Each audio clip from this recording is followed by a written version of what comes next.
ପିଲାମାନେ ଆଜିର ଜୀବବିଜ୍ଞାନ କ୍ଲାସରେ ମୁଁ ତୁମକୁ ସ୍ୱାଗତ ଜଣାଉଛି। ପିଲାମାନେ ଆଜି ଆମେମାନେ ଜୀବବିଜ୍ଞାନର ରକ୍ତ ସଞ୍ଚାଳନ ସମ୍ବନ୍ଧରେ ଜାଣିବା। ଆମେ ଯେଉଁ ଚିତ୍ରଟି ବର୍ତ୍ତମାନ ଦେଖୁଛନ୍ତି ପିଲାମାନେ, ଏହା ହେଉଛି ମଣିଷ ଶରୀରର ଏକ ପରିବହନର ଚିତ୍ର।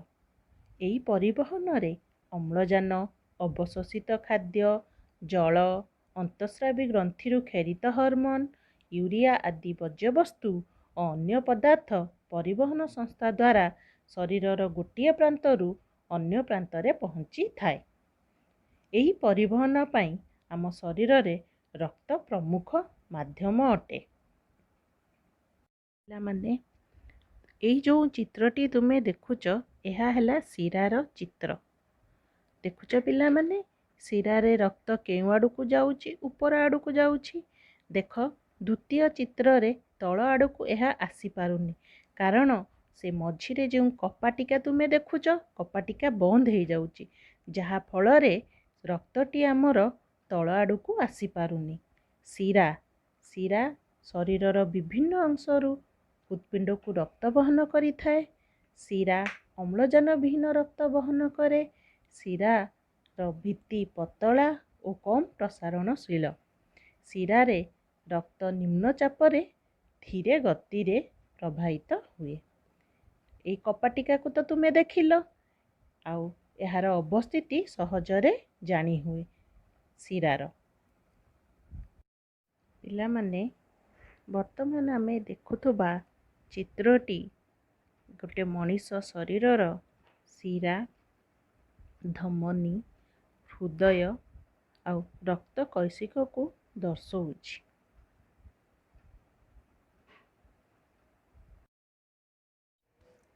ବର୍ତ୍ତମାନ ଆମେ ଦେଖୁଥିବା ଚିତ୍ରଟି ହେଉଛି ରକ୍ତ କୈଶିକର ଚିତ୍ର। ପିଲାମାନେ ଉପର ଭାଗଟି ହେଲା ଧମନୀ, ତଳ ଭାଗଟି ହେଲା ଶିରା।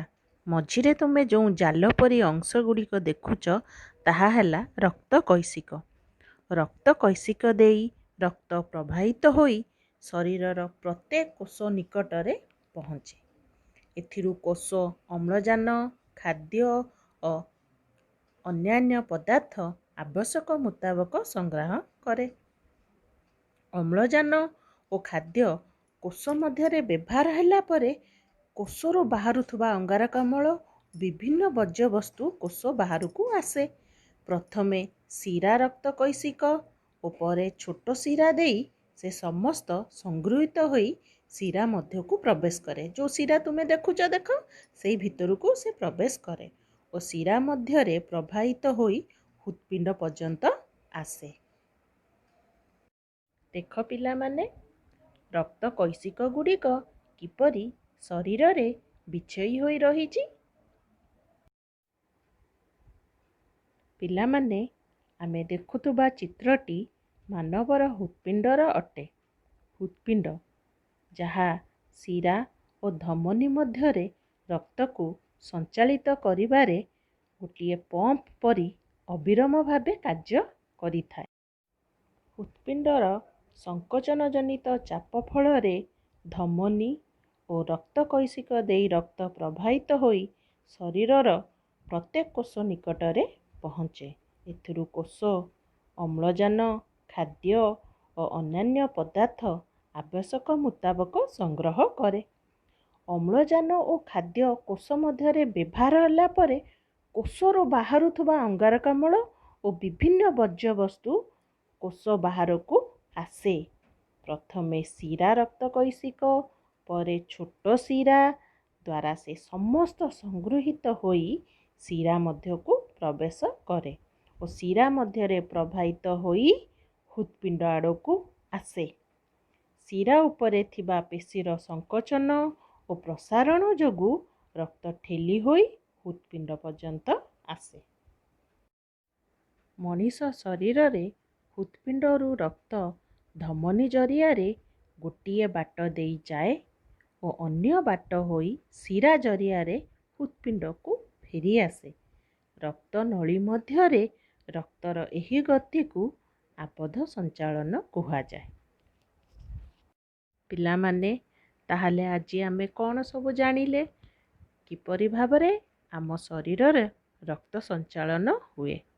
ଆଉ ରକ୍ତ ସଞ୍ଚାଳନ ପାଇଁ ଯେଉଁ ରକ୍ତବାହିନୀ ନଳୀ, ହୃତ୍ପିଣ୍ଡ, ତୁମେ ସେ ସମ୍ବନ୍ଧରେ ଜାଣିଲ। ହୃତ୍ପିଣ୍ଡର ଭୂମିକା ବି ଜାଣିଲ, ରକ୍ତବାହିନୀ ନଳୀର ଭୂମିକା ବି ଜାଣିଲ। ଆମେ କାହା ପାଇଁ ଜାଣିପାରିଲେ ଜାଣିଛ ପିଲାମାନେ? ବର୍ତ୍ତମାନ ତୁମେ ଦେଖୁଥିବା ଚିତ୍ରଟି ହେଲା ବ୍ରିଟିଶ ଡାକ୍ତର। ତାଙ୍କ ନାଁ ହେଲା ୱିଲିୟମ ହାର୍ଭେ। ସେ ହିଁ ରକ୍ତ ସଞ୍ଚାଳନ ସମ୍ପର୍କରେ ଆବିଷ୍କାର କରିଥିଲେ। ଠିକ୍ ଅଛି ପିଲାମାନେ? ତାହେଲେ ଆଜି ଆମେ କ'ଣ ଶିଖିଲେ? ଆମେ ଆଜି ଜାଣିଲେ ଶରୀରରେ ରକ୍ତ କିପରି ପ୍ରବାହିତ ହୁଏ ଆଉ ରକ୍ତର ସଞ୍ଚାଳନ ସମ୍ବନ୍ଧରେ ଜାଣିଲେ।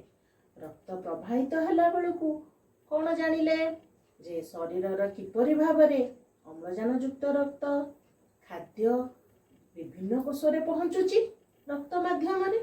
ପୁଣି ସେହି ରକ୍ତ ମାଧ୍ୟମରେ କିପରି ଭାବରେ ଅଙ୍ଗାରକାମ୍ଳଯୁକ୍ତ ରକ୍ତ ଓ ବର୍ଜ୍ୟବସ୍ତୁ କୋଷରୁ ବାହାରି ଆସୁଛି। ତାପରେ ଆମେ ଜାଣିଲେ ରକ୍ତ ସଞ୍ଚାଳନରେ କିପରି ଭାବରେ ହୃତ୍ପିଣ୍ଡ ମଧ୍ୟକୁ ଆମର ଅଙ୍ଗାରକାମ୍ଳଯୁକ୍ତ ରକ୍ତ ଆସୁଛି। ଆଉ ସେହି ଅଙ୍ଗାରକାମ୍ଳଯୁକ୍ତ ରକ୍ତ କିପରି ଭାବରେ ଅମ୍ଳଜାନଯୁକ୍ତ ରକ୍ତ ହୋଇ ଶରୀରର ବିଭିନ୍ନ ଅଂଶକୁ ପହଞ୍ଚି ଯାଉଛି। ତାହେଲେ ଆଜିର କ୍ଲାସଟିକୁ ଆମେ ଏଇଠି ରଖିବା ପିଲାମାନେ। ପୁଣି ଦେଖା ହେବ ଆର କ୍ଲାସରେ।